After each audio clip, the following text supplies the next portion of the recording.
And we are live. What's going on, everybody? We've got a little bit different of a show tonight for reasons that I will get into in just a minute. But let's get going.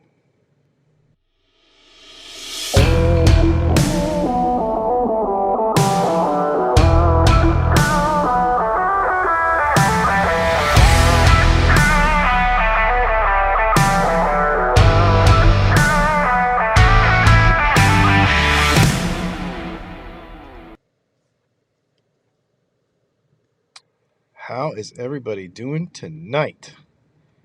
Get this stuff all moved around so I can see everyone. How are you all this evening?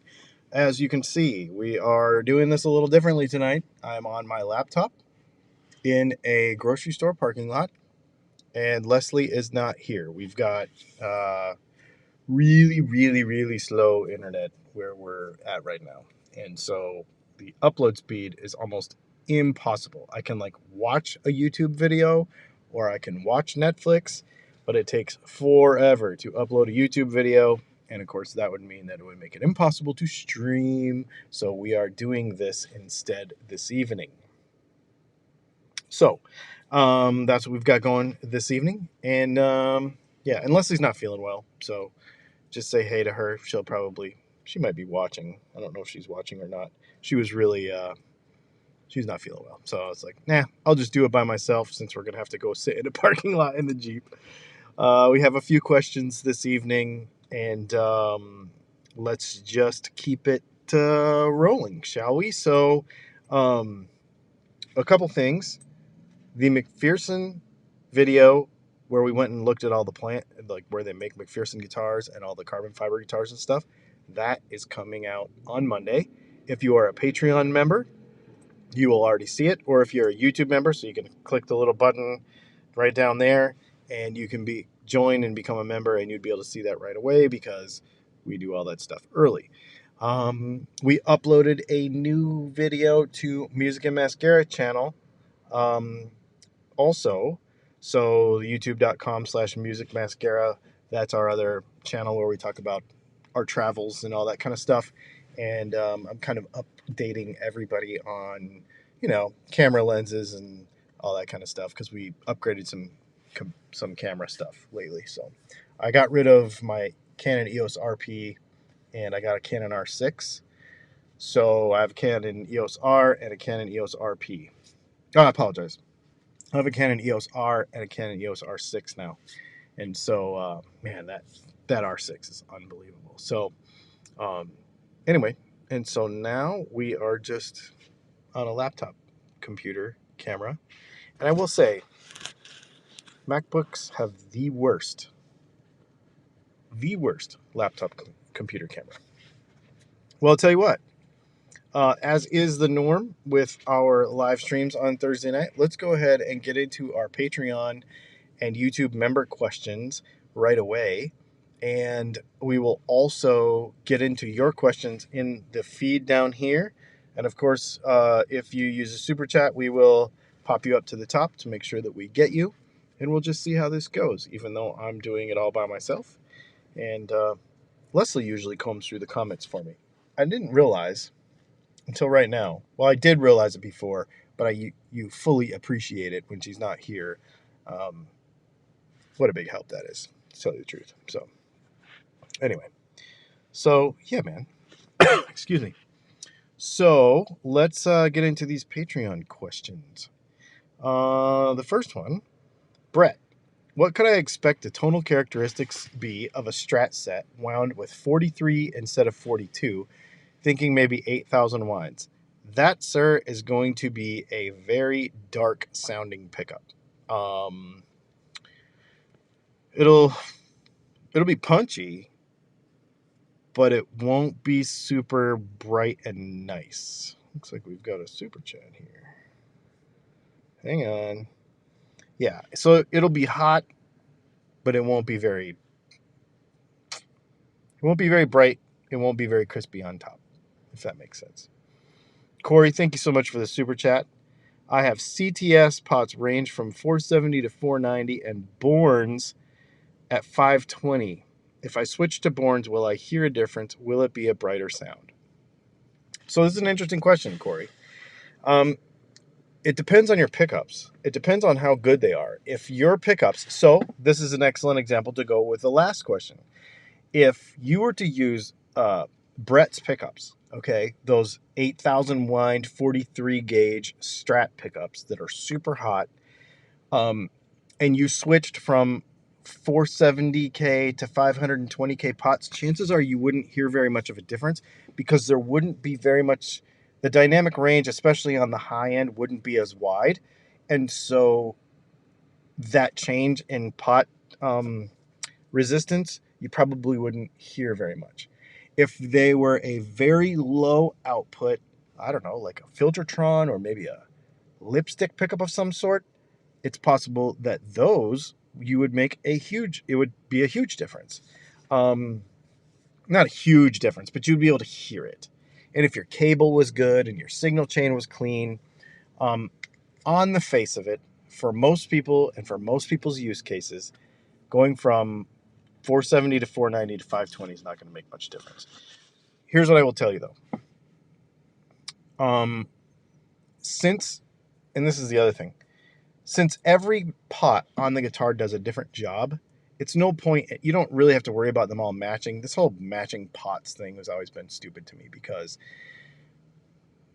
the neck pickup does something different than the bridge pickup, right? So if you have a volume knob that works this pickup and a volume knob that works this pickup, it doesn't matter because they don't do the same thing anyhow, right? The volume knob and the tone knob do two different jobs, and they're completely wired differently. One's a voltage divider and one is a variable resistor, so they're doing two completely different jobs. So basically, it doesn't really matter as long as they're kind of close.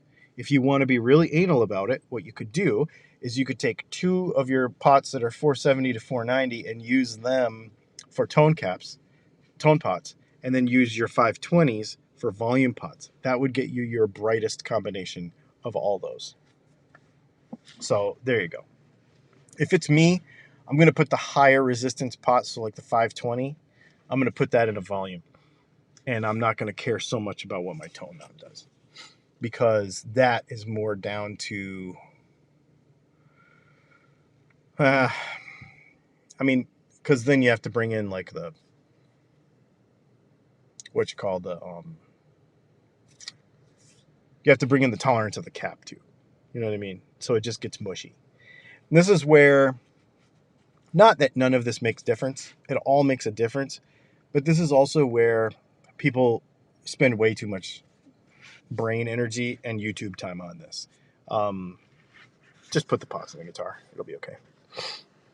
So, yeah, man. Cool. Thanks for the super chat, by the way. I did not bring any water with me. Let's see. Ivan says, speaking of P90s, can we talk about what I thought was an original idea for bass pickups? So I think Ivan and I were discussing the other night where we might take a P90 style, take a P bass and make it like a P90 with bar magnets on the bottom, which could be a thing. That could really be a thing. You would just have to get the magnets short enough, etc., etc.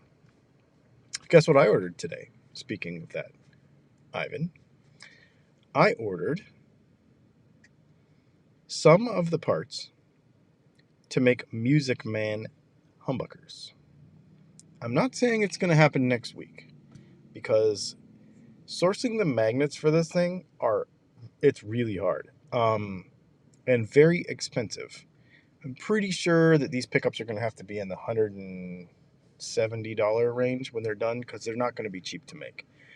But it's going to be very, very cool if we can pull it off. I'm actually really excited about that.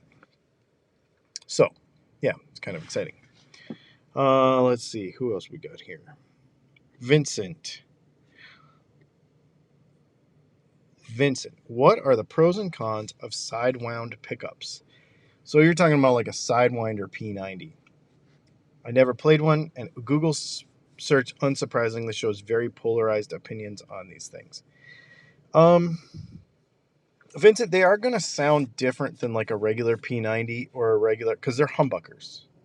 They're just humbuckers. It's basically what they do is they take two Firebird bobbins and they face them towards each other like this with the screws in the middle, and the magnet slugs face the screws and the coils are sideways.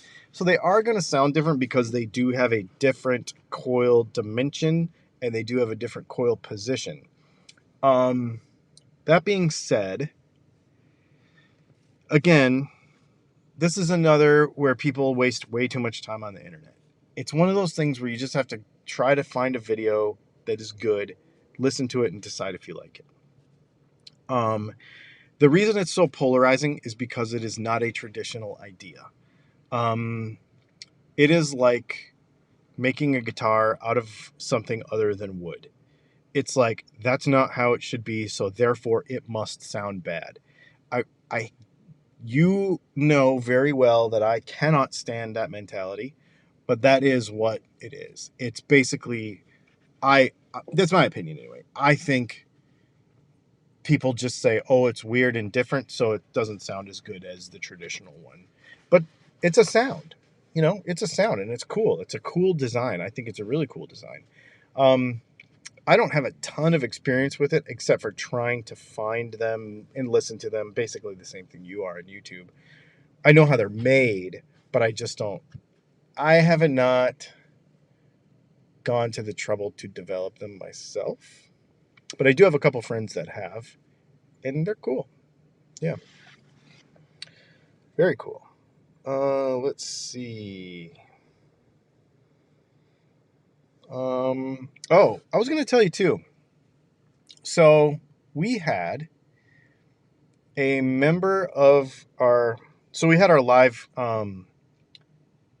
hangout thing on Sunday, the monthly one on Patreon and for YouTube members, and man, it was so much fun. And I'm so glad that we like lowered the price and everything, because it's so cool to make that more accessible. We actually, Vincent actually is in Hong Kong, and he was there with us, which was really, really cool.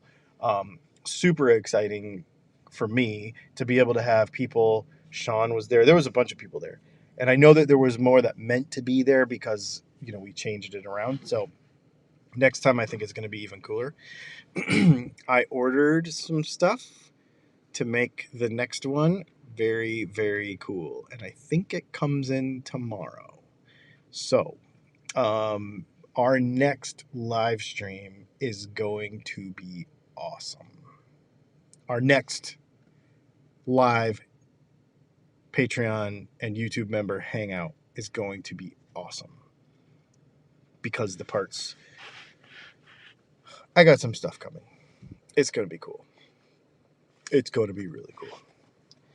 Let's jump over here. I don't see any other super chats, so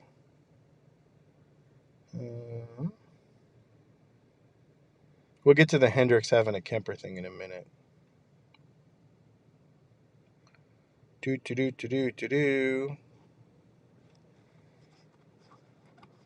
Ha, sneaking this in at work. Very cool.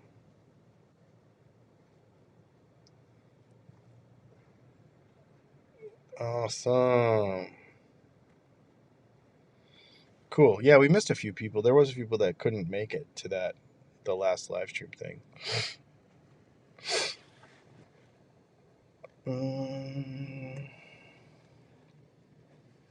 I did see Jeff on Sunday on something else. I didn't get to see him during the live, though.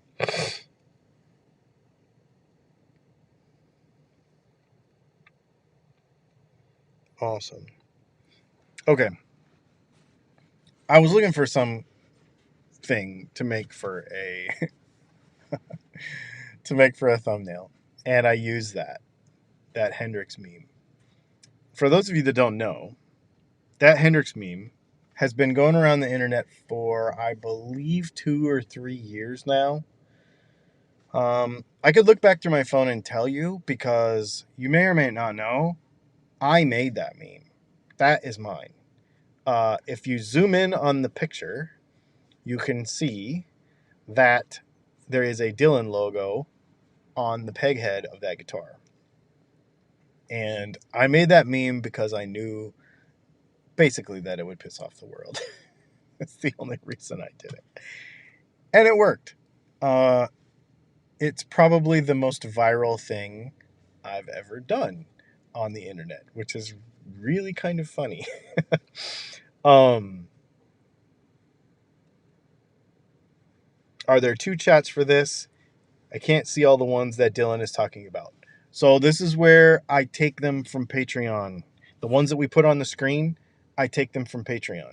So you get put on the screen if you use a super chat, or you are a YouTube member or a Patreon member, and you ask a question over there. We put them on the screen and give you a shout out every week. That's part of the live stream. We obviously answer questions too, but those ones always get priority. We put them on the screen. We give the members a shout out and stuff. It's just kind of part of the thing. It's kind of cool. So yeah, that's why. So anyway. Wait, so who just gave me a thumbs down for saying that just now? I want to know. ICBIF says, I just got an Epiphone with 2 P90s, but it doesn't hum cancel in the middle position. Is that normal, or should I try to rewire it? If you try to rewire it, they will be out of phase because the way those pickups are made, they're all the same pickup. Epiphone and Gibson do not, like, all the P90s are the same. They don't wind them any different. They don't do anything different with them. When you order P90s from us, we take them apart. We don't take them apart. When we make them, we wire them so that they are hum canceling in the middle. But yeah, normally a stock Gibson or Epiphone product will not have hum canceling in the middle of 2 P90s. That is definitely true. Yes. Thank you. I noticed we already had 1 thumbs down, and then when I was talking about the Hendrix thing, we had another thumbs down. What I think is funny about that is the whole Hendrix thing. I think people like to think or be so idealistic that to think that Jimi Hendrix or any other guitar hero of their childhood or their whoever they idolize would never lower themselves to use a modeling amp. But it has been my experience in talking to older guitar players and really good, famous older guitar players who see the wisdom of not lugging around an amp anymore and the convenience of having all those features in an 11-pound thing. You know what I mean? And I think when you see my video on Monday, I'm kind of over this. I mean, I could literally rant. Like, not quite Machine Gun Kelly status, but pretty close. I could pretty much go off on being so tired of traditional guitar ideas and the fact and the idealism of guitar playing and what people think it should be. I am so over it. Like, I don't even want to hear it. Like, I'm not saying that vintage gear isn't cool. I'm not saying I wouldn't want to own or play through any of it. Did you just see Rhett Shull's latest video where he got to play like a 56 Les Paul with PAFs in it through a 100-watt JTM? It was a JTM, right? Unbelievable. I would have loved to have been in the same room with him. I would love to have done that myself. That would have been amazing. So it's not about devaluing classic rock. It's not about devaluing guitar heroes. It's not about removing the value from their contribution to history. But it is about, if I'm going to do something today in 2021 and there is a way to do it better and there is a way to do it differently on the way to being better, then I'm going to do it. So it's not to say that every new idea is good. Robo-tuners the concept makes total sense. The execution, not so hot, right? There's all kinds of crazy ideas that we should be able to have and we should be able to experiment with without people getting in the comments and saying stupid crap. And so, and if they do, I just don't care. I've kind of, I've reached this plateau, like, I don't know, 3 weeks ago, where I was like, I don't care what happens in the comments. I don't care what anybody says. I don't care anymore. I'm going to do what I'm going to do. I'm going to make the content I want to make, and I am going to talk about what I want to talk about, and it is going to be what's happening right now. I told Leslie yesterday, I am going to do some research and get somebody of some authority on the channel, and I'm going to talk to them kind of like we did with the lawyer about why old people don't like new music, because there is actually like a whole thing about that, which I think is really interesting. And not to get too deep into this, but I think a little bit of self-reflection would help people in understanding why they want to put a down arrow on a video, or why they want to say hateful stuff in the comments, or why they want to talk bad about a new idea. Nobody, okay, I won't say nobody. And I always equate this with cars. I always equate this with cars because I'm a gear junkie. I'm way more of a gear junkie than I am a guitar. I'm a gearhead.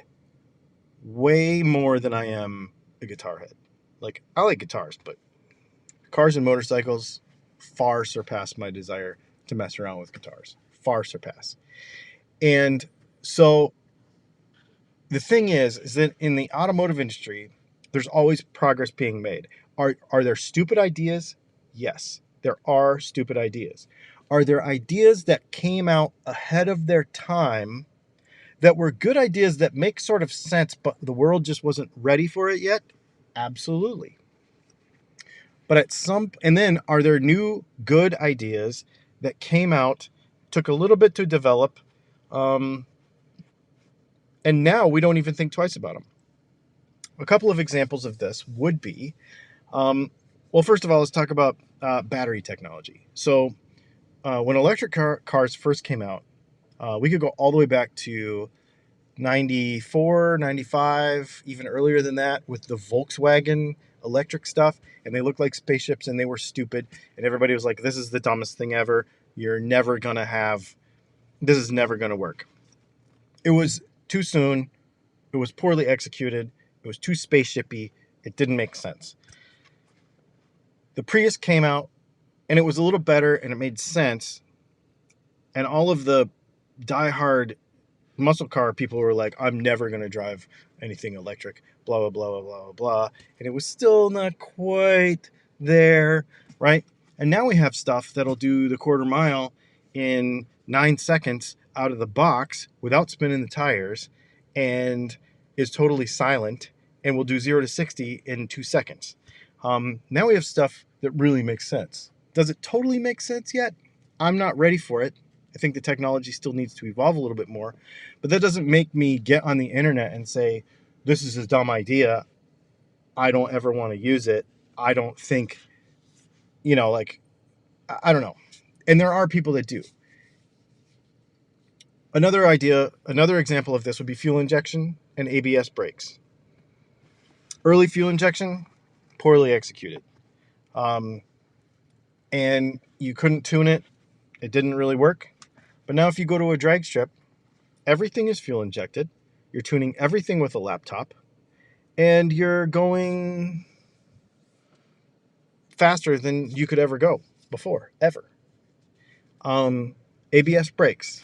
When they first put them in Chevy trucks in like the early 90s, like 95-ish, something like that, they were terrible. You would crash because of them. They were so bad. Now we can't think of living without them. They're amazing. Why can't guitar stuff be like this? Why can't it? There are dumb ideas. There are poor executions. But I think more than anything, where companies go wrong is they market poorly. I think they don't bring the stuff to market properly. I think that's really what happened with the adjustable nut, the whole 2016 Gibson thing with the adjustable nut and the different neck heels and the robo tuners, all those things. They were not brought to the market properly. If they were brought to the market properly, they probably would have done a lot better. Because none of those ideas are bad. They were poorly executed and poorly marketed. So, and you can argue with me all you want about that, but you'd be wrong, because they are actually good ideas. The ideas are actually good. The concepts are good and they make sense. They weren't very good though. the product, wasn't very good. Yeah, I mean, so I just think that's really interesting. Let's see. I'm going to scroll back here really quick. Because there's some question. Put a question mark on the front of your thing too. And I see people talking about the Kemper and stuff. This is not about whether the Kemper is good or not. I don't even care about the Kemper. Because there's so much other stuff now. Like there's options. That's the other thing. Now it's not this or an amp, this or a whatever. We have tons of options. I'm excited. I'm going to Sweetwater on Sunday, I think, and I'm gonna have options. I'm really, really excited. Aside from a teleneck pickup, what are other styles of pickups that use 43? It's just experimentation, dude. There's all kinds of stuff. There's a lot of humbuckers that use 43. There are Strat pickups that use 43, but you really have to play around with whine count and stuff. 43 is actually really common. So you could do things, a bunch of different ways, really.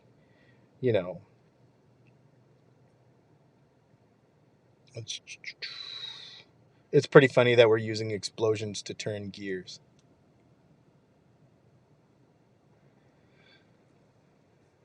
Really, an internal combustion engine is an air pump. You have to think about it as an air pump. Yes, you're combusting, but it's really an air pump. Coming from a guy who used to design cylinder heads for the power sports industry, ABS was marketed very, very poorly. You're right, dude. It totally was. It totally was. Super chat. Oh, wait. We didn't do that earlier. Mr. Goat, put this toward the Feel Better Leslie Fund. You know what? I will. I'm at the grocery store. I almost feel like I should use that and get her some Get Well ice cream or something. That's what I'm going to do. Sean, that's a great idea. Was watching some old Go-Go's videos early today and saw Jane Weedland was playing Juniors Like Yours. Was she an inspiration for that guitar? Dude, I'll tell you. So, yes. So if we could talk Go-Go's, but then also the Runaways. And I know that Joan Jett has a humbucker in hers, but Joan Jett is probably... I have a hardcore crush on Joan Jett. She's vegan, she rocks, and she plays a very cool guitar that, yes, the Runaways probably is the inspiration for my guitar more than anything. On the punk side and that generation of punk especially, because it really was, yes, absolutely, dude. It's cool that you picked up on that. Absolutely cool that you picked up on that. I'm thinking about getting a Nashville Telly. If I add a series option for the bridge and middle pickup, do you think it will sound like a wide range? So, if you do a series option, it will actually sound more like a humbucker, but it will get you closer to that. It will not sound totally like that, but it's very cool. I have done that before on a Strat. I've never done it on a Telly. I have done it on a Telly. But what I more remember is doing it on a Strat. Sorry, Siri is suddenly talking to me. Yes, I've done it on a Strat, and it's very cool. If you can ever get a situation where you can do a series with the middle pickup and the neck pickup on a Nashville Telly or on a Strat, that is really, really cool. Very, very cool. Love it. Great questions, you guys, tonight. This is awesome. Yeah, dude, I could totally go off about this whole thing for a long time. It's wait till you see that video. It's awesome. Speaking of probably dumb new ideas, could you put an electromagnet on a pickup to make it variable strength? Somebody asked me about this before. I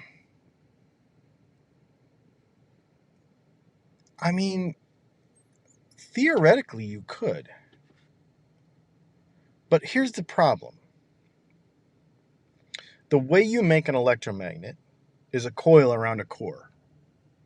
And then you put voltage to the coil, and it makes the core stronger.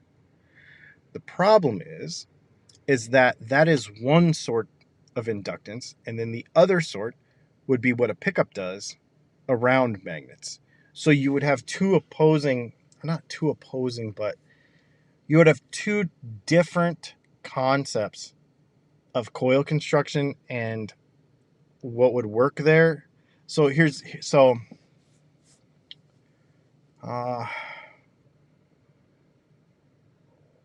because you couldn't put voltage backwards. It's like going the opposite direction. It's like two things going the opposite direction. So it wouldn't really work. I see where you're going with that, and I really love the thinking outside of the box of that. It's totally awesome. But, yeah, no, I don't think it will work. There's a lot of good new music. Dude, so I've been listening. We were talking last night, and she's not with me, so we're not going to do it. But we were talking last night about the whole listening to a record every week, and we're like, are we coming up with kind of the same thing every week? And we're like, yeah, it's sort of boring because we're like coming up with the same conclusion every week. And I think the conclusion is some of it's good and some of it's bad, and most of it's pretty awesome. And I'm glad I listened to that, and it reminds me of certain things. Like, you know what I mean? We're coming up with the same thing. And so one of the things I started doing yesterday, well, I've been doing it for, I don't know, probably a month, is the Spotify. Where's my phone? I'll tell you what list I'm listening to. It's on Spotify. And it is called the Rock This playlist on Spotify. That's the one I've been listening to. And that list has... Well, I don't think I can play it right. I can't tell you right now because it will start playing music. But it has a bunch of people on it. And I was listening to it. We went to Kalamazoo last night to a friend of mine owns a distillery up there. And we were listening on the way home, just kind of listening to loud music in the dark, driving through cornfields. It was kind of fun. And I was thinking about it, and I'm like, I'm listening to, I don't know, it was like an Asking Alexandria song. And I was thinking about it because some people would say, oh, I hate this kind of music, or Asking Alexandria is one of those dumb bands. But I was driving, so I didn't do this, but like if you closed your eyes and just kind of forgot who you were listening to, or if you just didn't look at the screen and didn't know, I was like, they're just a good glam metal band from like the mid 80s. Like, things are turning over again. And if you just said, I'm going to take it on its face, not that's not my kind of music, but just take a piece of music on its face and be like, huh, yeah, I would have never listened to Asking Alexander on purpose. Or, well, I would have, but a lot of people wouldn't. But I was like, it's just glam metal. And I started listening to the guitar parts, like individually the guitar parts. And I'm like, This is really good. I mean, some of the mixing and stuff I didn't really like because it made it kind of noisy and chaotic, but I was like, if you listen to the guitar parts on there, like isolate them in your head from the rhythm parts, there's like 3 different rhythm parts, and there's like, doubled up leads, and you're going, I don't like the guy's voice really, and the song's kind of dumb, but the guitar is really good. Like, this is good. And then the next song came on, and I'm like, they put a hip hop beat in this metal song. Like, this is kind of cool. And then like even a Machine Gun Kelly song came on, and I'm like, I like this. And the reason I like it is because there's actual guitar playing in there, but it's music that the kids would like too. I was like, I kind of get it. And so what I've been trying to do, instead of form opinions based on like, I don't know, like based on just, well, it's not Led Zeppelin, so it sucks. Like, but like on its own, like looking at the guitar parts, like listening to the music, not looking at it as a genre, not looking at it as when it came out, nothing, but like listening to the music itself, and not even the whole song, but like diving into it and being like, on this wacky pop song, there's a really good guitar part right here, and I really really like this. And then we're sitting at the and I was doing it both ways because we were sitting at this distillery last night, and a Ventures song came on, and I was like, holy crap, I cannot pick that fast. All that like surf, like I can't do that. And then I'm listening to the next song, and it's some new metal song, and I'm like, there is so much good stuff out there if you just like set all that aside. And it's the same thing with gear. It's the same thing with chasing tone. It was just really fun. It was a really fun thing to do. It was really fun. I posted last night on my Facebook the German version of 99 Red Balloons, because we were sitting in that bar last night, and that came on, and I'm like, that guitar part is so good, and the bass player in that song is so good. Like, the song's dumb and poppy, but like, and this is what got me going on. I think it was 99 Red Balloons that actually got me going on this whole thought process. It was like, if you pull apart the tracks in your head and like listen to them individually, like, dang, this is really good. And it was, 99 Red Balloons, but anyway, super funny stuff. Anyway, that's a whole rant. This video will probably do terrible in replay because nobody will want to hear me talking about it, or maybe they will, and there will be a bunch of down. Yeah, see, we got another dislike. We only got 26 dislikes. How many people are watching tonight? I don't even know. 50. So that means that half of you have liked it, and a little less, and 3 of you have disliked it, and I know you're still here. Oh, we went from 50 to 46. That means the 3 dislikey people just left. Yes, the German version is the best. Do you remember? Okay, I remember when that came out.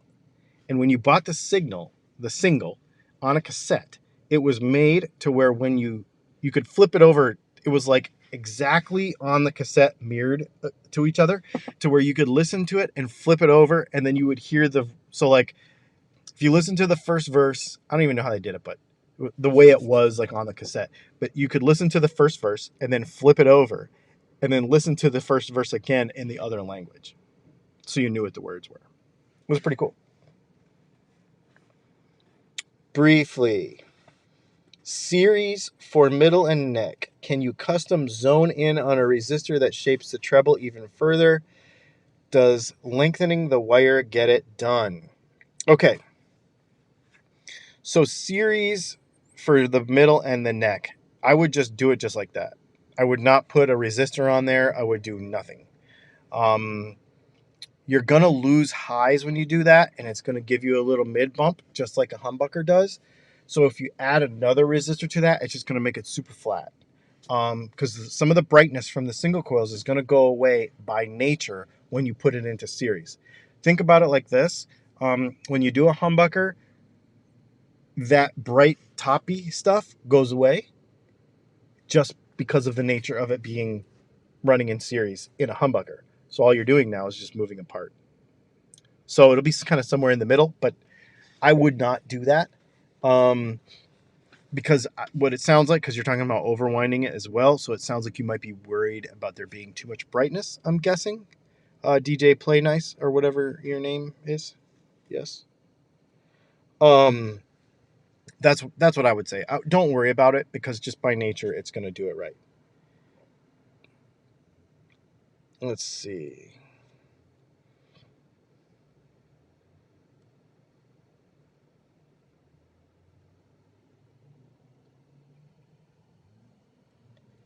Who hates Nina?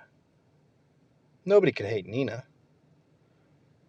Actually, I heard that in my Facebook chat last night, somebody was hating on Nina because apparently she gets political, and I'm like, I do not care about your politics when I'm listening to my pop music. Just keep that out of it.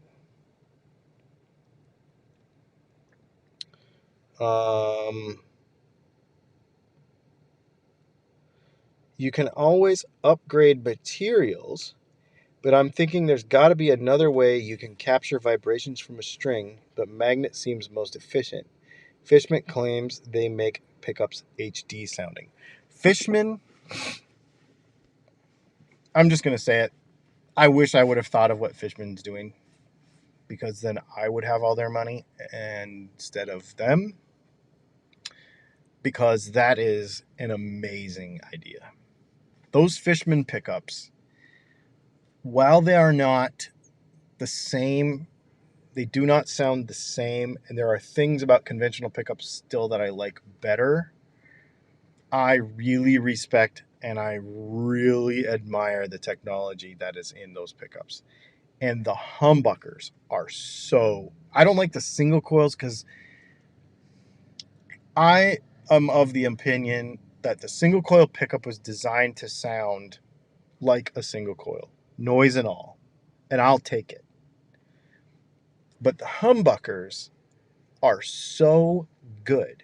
And you're right about the HD kind of sound. I definitely recommend that you try playing one. They are so good. And okay, and even let me backpedal and flip-flop a little. But we did a video where I put a set of the Fishman Fluence Gristletone Greg Koch pickups in a Telecaster, and they were unbelievable. And if I owned a lot of Telecasters, one of them would have that set in it. They were really good and really quiet, and you could get that 60s and 50s with the little switch. Dude, so good. There's a guitar right now. It just came out. Well, I don't know if it just came out, but I think it's a Schecter PT of some sort. My friend Mike, Owen's dad, sent me a link to it. I think it's a Schecter PT, and I think it's about like $900 or something. So it's not wacky expensive. And it comes with those in it, and it has like a dimension switch. That guitar, I think, would be a fantastic guitar to own. Absolutely. As far as the rest of the materials in the guitar, that's what Monday's video is going to be about. I 100% believe, and you will not talk me out of this. I'm just going to say it. I do not think in 2021 that if a company takes the time to do the engineering properly, that it matters what a guitar is made of anymore. It does not matter anymore. Because while wood has its limits to how you can engineer it because of how it is structured, synthetic materials do not have engineering limits when they are chosen correctly and engineered properly. So shapes, bracings, wait till you see the inside bracing of what my carbon fiber guitar is on Monday. Synthetic materials are so easily manipulated, and they go beyond what is possible with wood because of the nature of wood and how it's made, that there is no excuse now to even use wood. If the company spends the time and does the research and engineers it properly. There is no reason why you cannot take a piece of wood, like a spruce top on a guitar, do all the measurements and say, when we put this amplitude of sound through it, it moves this much, this amount of vibration, blah, blah, blah, blah, blah, that they cannot take a synthetic material and do the same thing and duplicate or improve it. Not one reason why they cannot. And I'll tell you why. Airplanes, windmills, submarines, spacecraft. They have been analyzing vibration for decades. They can tell how much something is going to vibrate at what frequency when exposed to what condition down to the nth degree, and there is no reason why we cannot do that and put it in a guitar. And there is one company that has probably jumped far ahead of that, and that is McPherson. And you will see on Monday in that video, it is crazy. They use Nomex in their guitars, man. It's crazy. I just think that not enough companies have done that level of research in and have that much experience with composites to be able to do it. And you could jump in the comments and say, yeah, well, I played in Ovation in 1984, but it doesn't matter, because in 1984, we did not have the technology. It did not exist. What we need to make guitars do that basically didn't exist 30 years ago, but now it does. So I'm 100%, 100% convinced, and you will not talk me out of that. And I think what will have to happen is that more people will just have to play them and see, because that's the only thing. That's why I'm such a believer in McPherson, because they do it anyway. And because he has another company in the archery company, he can afford to try stuff and have failures in his first, designs. And, I was told he has like tons and tons and tons of prototypes that, nobody's ever seen, because he's just tried over and over and over and over and over until it was right, before anybody ever saw it. Where some other companies will come out with something and it just won't be right yet. You know what I mean? But he can afford to do that because it wasn't his real job, if that makes sense, at the time. So, yeah, super cool stuff. I'm super excited about it. I need to know more Tom Petty. Dude, I played a set of those. You talking about DJ Play Nice talking about silicone strings. I played one of those basses. It's weird.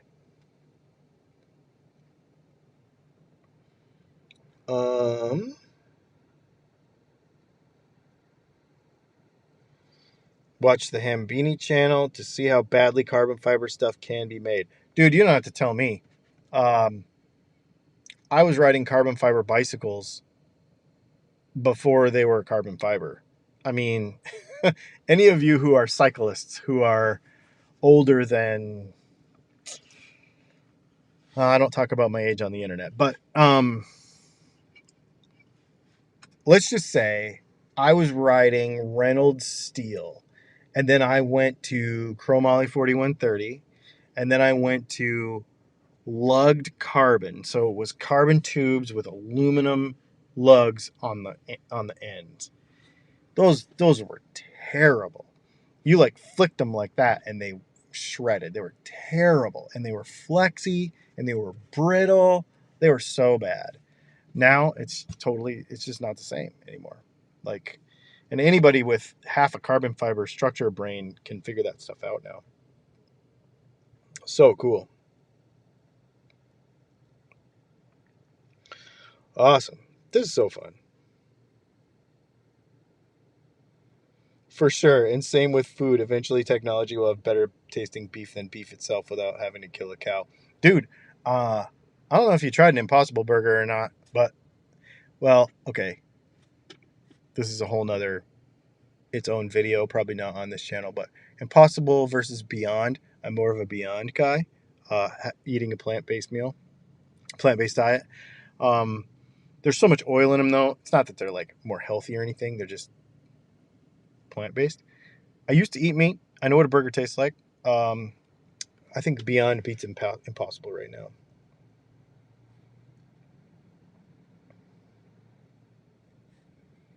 I'm just gonna say it t-shirt. Dude, that's a great idea. A t-shirt that says I'm just gonna say it with the OG Dylan logo. Thanks, man.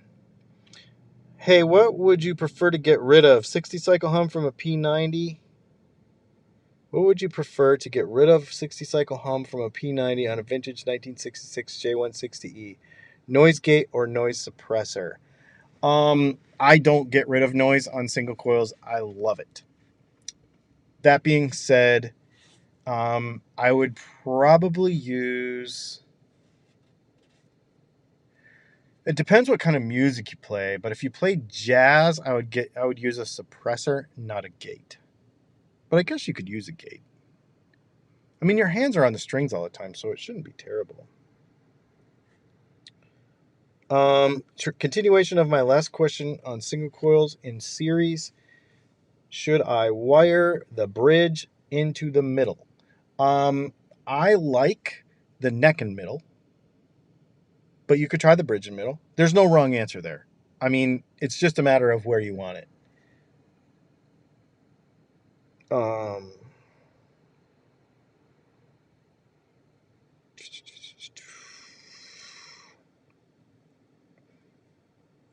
Let's see. I'm trying to go through these questions. See, I don't have Leslie doing this for me tonight, so I have to stop and do it.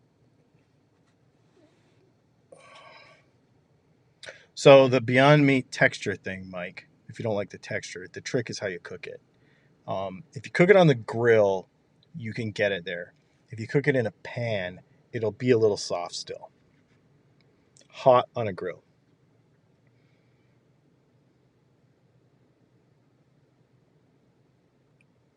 I need to know which toilet paper to purchase.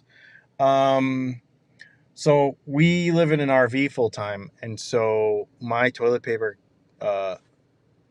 usage is different than yours. So I'm not an authority. I wouldn't be able to help you with that. What do you think of my t-shirt idea I said on Patreon? You know, the more you know thing is a great idea. What if we did... Oh, dude. I'm not even going to say it. I'm just going to do it. I have an idea for that. In fact, I'm going to write it down so I don't forget. 2 new t-shirt ideas tonight. The more you know t-shirt. And what was the other one? The other one was I'm just going to say it. Sorry, this is a little more off the cuff tonight, but we just, it's just kind of the way it goes.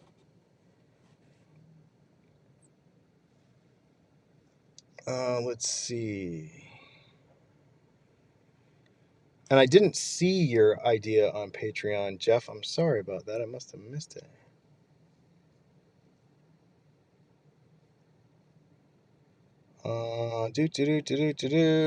Just going through here.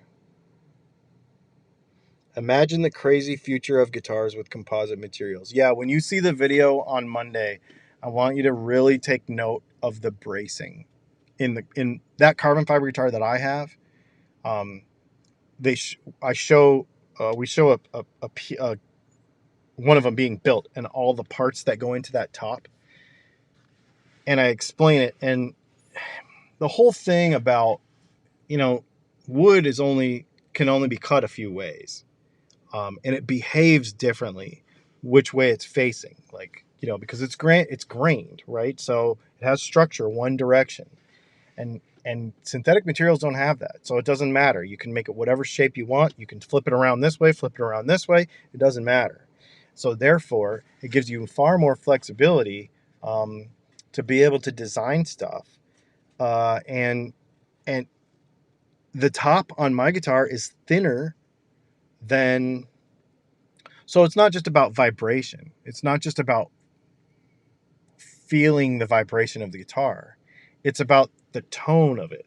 It's about how tuning the top of the guitar to have a certain sound.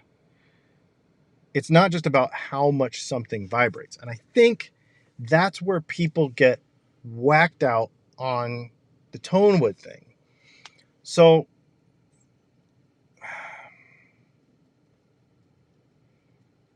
in an electric guitar, I'm going to say something. I'm just going to say it. I'm not ever going to say that tone wood does not matter in an electric guitar. But what I am going to say is it matters to the extent that feeling the guitar vibrate in your lap matters to you. If you want to feel that vibration of that guitar in your lap and like, oh, wow, how resonant it is. If you want that and you need that to be inspired to play, then it matters. Thanks for the super chat, dude. I appreciate that very much. If you don't care how much the guitar vibrates in your hands, because there are scientific reasons why it should not. In an electric guitar, there are many. It has nothing to do with opinion. It has nothing to do with anything. There are actual science reasons why an electric guitar should not be felt to vibrate in your hands. Also, with an acoustic guitar, there are many reasons why the neck should not vibrate in your hands. And everybody wants to make this huge deal about the neck joint and how the transfer to the whole thing and blah, blah, blah. It's a bunch of BS.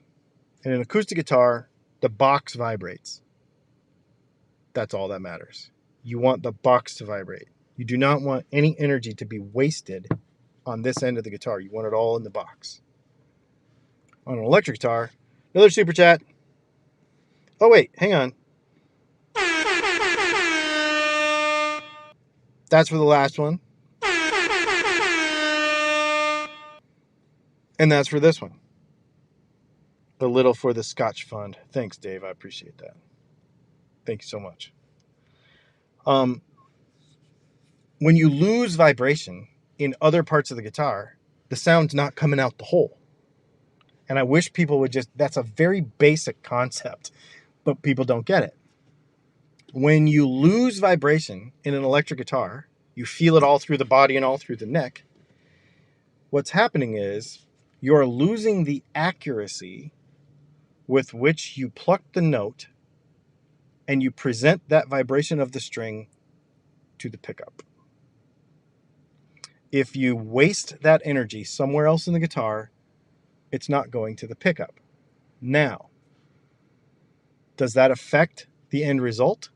Yes. Therefore, I guess it doesn't affect tone. It doesn't affect timbre. It affects sustain. And everybody thinks that when you strum an electric guitar and you feel all this vibration, that the sustain, ooh, it resonates, bro, that the sustain is going to be amazing, when in actuality it's the opposite.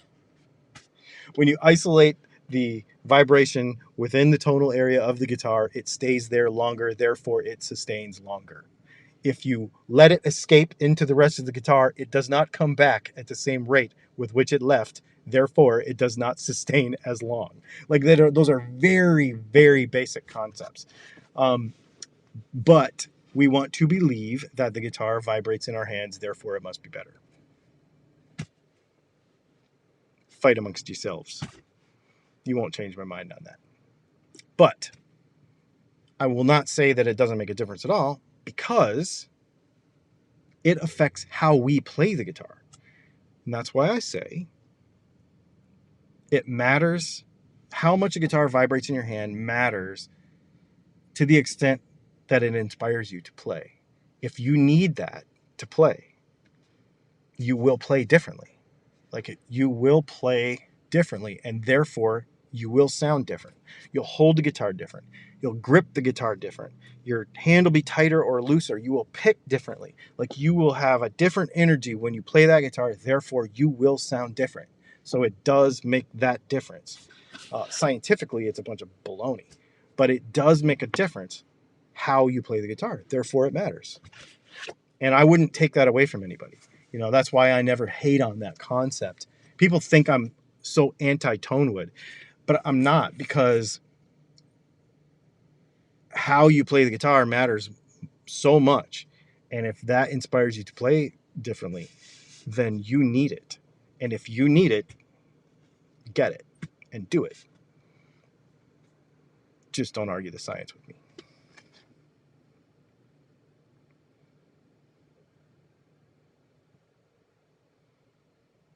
I don't. Jeffrey Egan says, what about resonator guitars? Are the holes strategically placed, or are they just decoration? I don't know. I actually don't know how they work. I've never really looked at one. I'm just going to tell you I don't know. I don't know enough about them. Bass is better than guitar. You know, Ilias Liakos, I would not argue with you. I mean, some might, but we need you. If you're a bass player, we need you. So, you know. So put a log in a hollow body guitar so it wouldn't vibrate the pickups, i.e. a 335.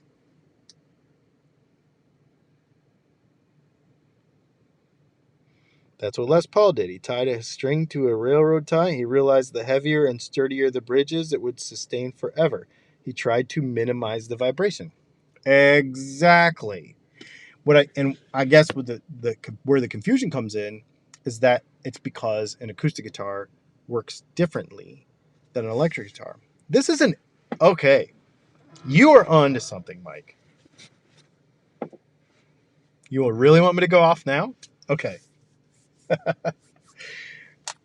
Les Paul is probably one of the smartest folks, obviously, about electric guitars. If he thought that an acoustic guitar was going to make sound the same way that an electric guitar would make sound, he would not have put a beam in the middle of a hollow body to make an electric guitar. Period. He would not have designed it to stop vibrating.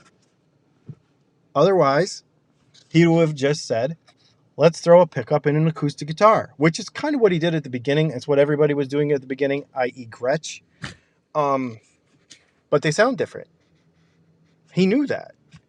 And what I did a video way long time ago. I should probably do another one. I did a video way long time ago. This is like, I bet this was like video number 5 on my channel. Like, what are we, like 850 or 900 videos in or something? Also, thank you, everyone. We hit 60,000 subscribers this week.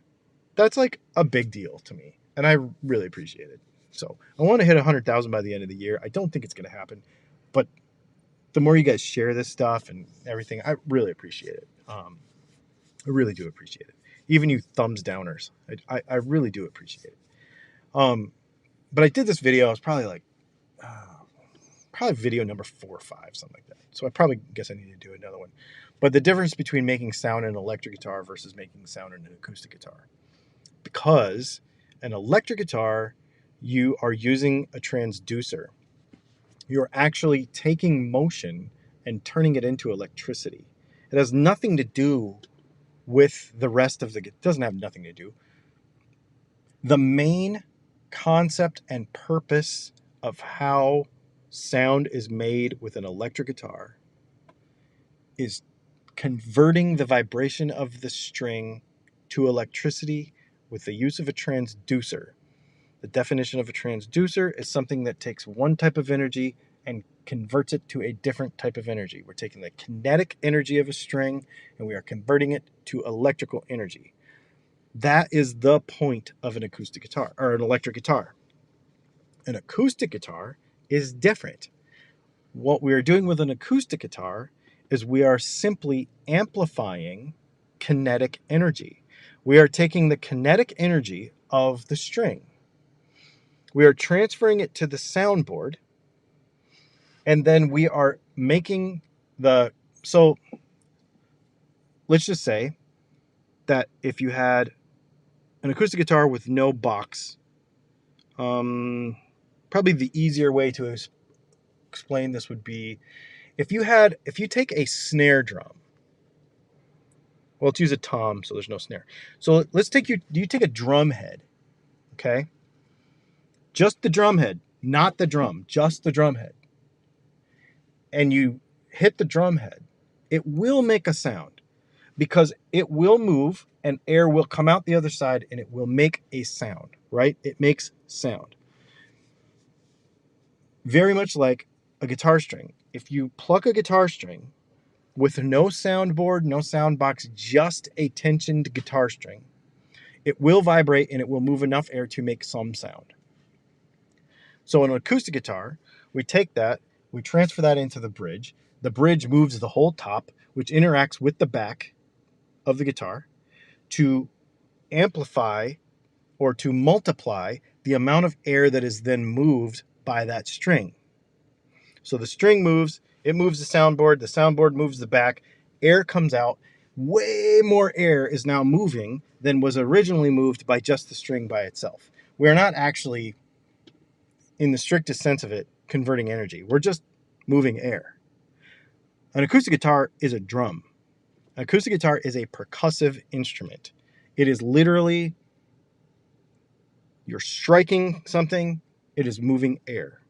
It's a tom drum, a banjo, right? Like a banjo is just, it's the same thing. It's a drum, you're transferring the energy, moving more air. An electric guitar is not that. An electric guitar is a transducer.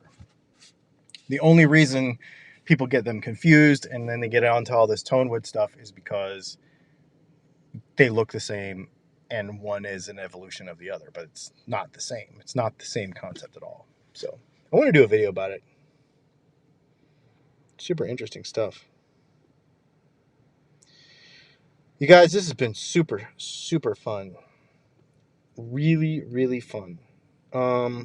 Did you see the Casino Guitars video about why you get trade value in a guitar that you do? Yes, I loved that video. I love those guys.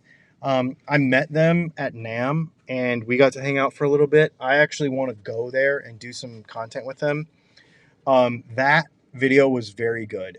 I am so glad that they're making those videos because that's another thing. I don't know. It's just people think their stuff is worth so much money and it's just not. And people need to make money. I mean, if a business doesn't build 40% profit into every transaction, he goes out of business. And I don't think people realize that. On the face of it, you might say, well, I mean, that's a huge markup. But a 40% gross profit on a transaction translates after expenses to a 10% net profit. So you go to all this work to make $100 and you get to keep 10. So, I mean, that's very loose. 10% would be awesome, actually. 10% net profit would be awesome. I mean, that's what I look at the end of every year. And in order for that to work, you got to have that 40% gross profit on everything. So that's why if your guitar is selling for a lot of money, let's say your guitar is selling for $1,000 on Reverb all day long. There's a bunch of them and they've all, not what they're listed for, but what they've actually sold for. Let's say the guitar is selling for $1,000 to make it easy because it's percentages. Then yeah, I would offer you $600. And you say, that's a ripoff. And I would say, go put it on Reverb. I mean, if you don't want me to sell it for you, you're paying me to sell this guitar is what you're doing. So now I have to take that risk. So I'm going to give you $600 for $1,000 guitar. If you don't want me to do that, go put it on Reverb. Great video. Great video. I'm glad they made it. It's awesome. You guys, this has been super fun. I know it's a little shorter tonight and a little bit crazy and a little bit chaotic, but I really appreciate everybody hanging out. We will hopefully be back on. Oh, wait. I think we'll be doing it in a parking lot next week too, because we're actually here for 2 weeks. I'm going to Sweetwater on Sunday. We've got a couple other things I don't want to tell you yet because I'm kind of working on them still. So that'll be pretty sweet. You guys are awesome. This has been super fun. Thanks for hanging out. I appreciate everybody. I appreciate all the super chats, everything. Make sure you like and subscribe. And all you thumbs down people, you can hit that button again. It'll go away and you can turn it into a like if you want. Thanks for hanging out, and we'll see you soon.